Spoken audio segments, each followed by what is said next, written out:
სახელითა მამისათა და ძისათა და წმინდისა სულისათა.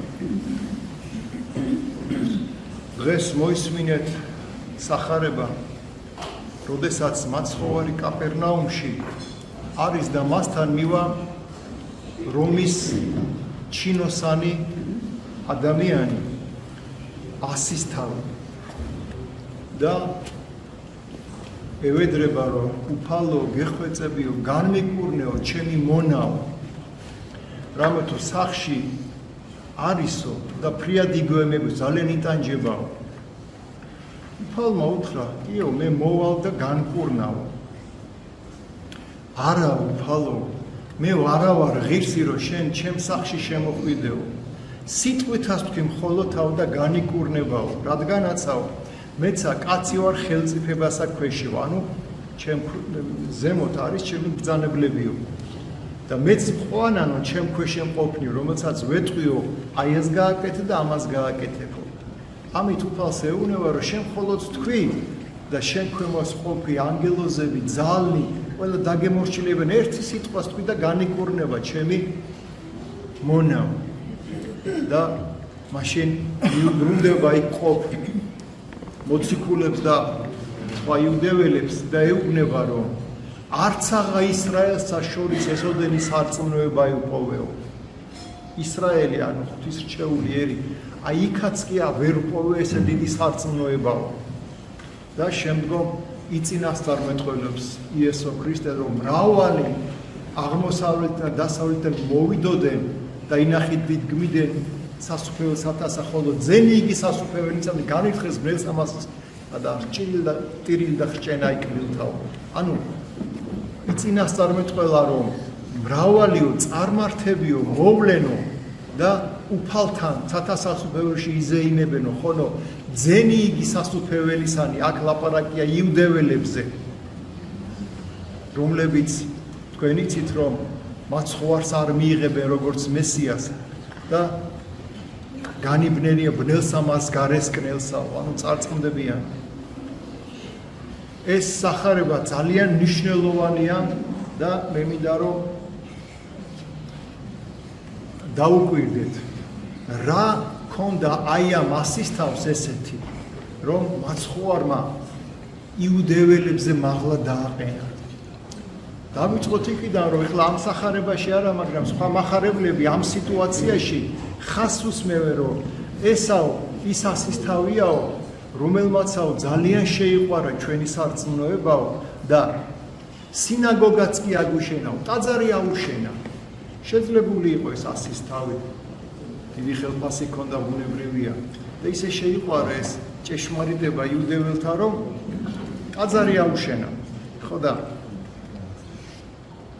ხდება ეს იუდეველი ეს ასისთავი რაოდენ შორს ადგას უფლისაგან და ხდება რომ იესო ქრისტე არის მესია და თავდაბლობით უდგება არა ვარ უფალო ღირსიო რომ შენ ჩემ სახში შემოხვიდეო აი ეს თავდაბლობა არის ძალიან დიდი იარაღი რადგანაც რაოდენ დიდ სიმაღლესაც არ უნდა მიაღწიოს ადამიანმა ტაძრები რო ააშენოს ძალიან ბევრი სიკეთეები გააკეთოს უეზიარებოდეს და თუ ის ამპარტავანია ცათასასუფეველს ვერ დაიმკვიდრებს ხალხო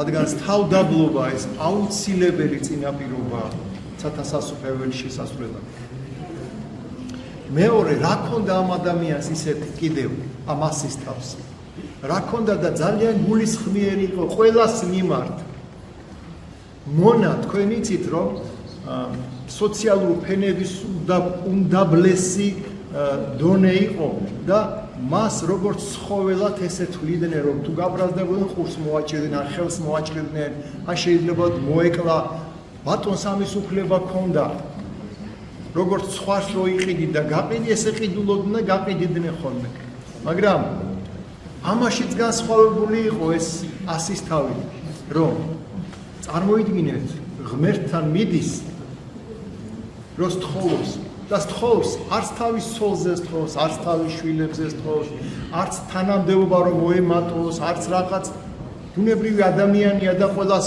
ჩვენი პრობლემა არა. აი თავის მონაზეს თხოვს, რომ შეიწყალეო, იტანჯებაო.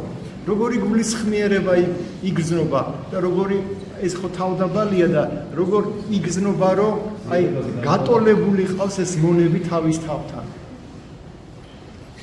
და იმიტომ ამბობს უფალი, რომ არც აღა ისრაელს შორის ესოდენი სარწმუნოება ეყოვეო. აქ მარტო სარწმუნოებაზე არ არის ლაპარაკი, აქ ლაპარაკია თავდაბლობაზე, აქ ლაპარაკია გულისხმიერებაზე. ეს ყველაფერი ერთმანეთზეა გადაბმული. დღეს მეორე სახარებაც იქნა წაკითხული, როდესაც ქანანელი დედაკაცი მისდევს ქრისტეს და ეუბნება, რომ უფალო განმიკურნე ჩემი შვილიო, რამე თუ იტანჯებაო, ეშმაკეულიაო და მაცხოვარი პასუხს არ აძლევს. და არ ჩერდება ეს ქანანელი, სთხოვს და ბოლოს მოციქულები ეტყვიან, შეგვაწუხა ამ დედაკაცმაო, გიხვეწები უფალო, რამე უშველეო. და მაცხოვარი მიუბრუნდება მოციქულებს, იმ ქალს კი არა, იმ მოციქულებს მიუბრუნდება და ეუბნება, რომ მე მოსრული ვარო პირველ რიგში ვაცხონო იუდეველებიო და არა ეს წარმართებიო, ქანანელები წარმართები იყვნენ. ხო და ეს მაინც ყვირის დამეხმარე უფალო, დამეხმარე და მე მიუბრუნდება უფალი და აქ არის ცოტა აი გაუგებარი მომენტი შეიძლება ადამიანისთვის, როგორ შეიძლება უფალი, რომელიც თვითონ ჩვენთაგანის გულისთვის განკაცდა, ამდენი ტანჯვა დაითმია და ესე უხეშად მიმართავს აი ამ კალს.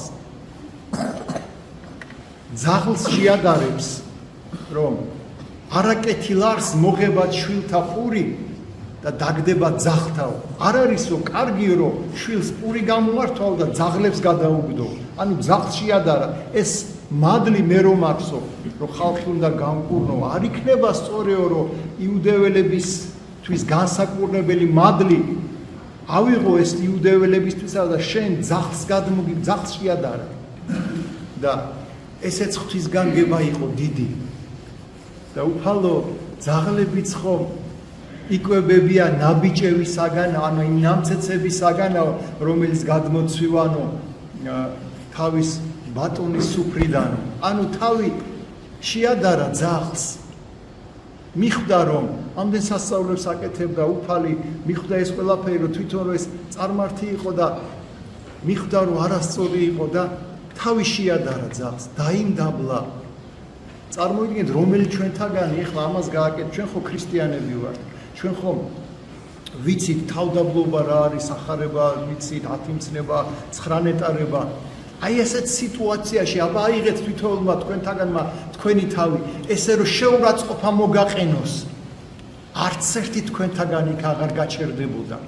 არც ერთი თქვენთაგანი უკვე აღარ მიიღებდა ამას და გაღიზიანებული დატოვებდა.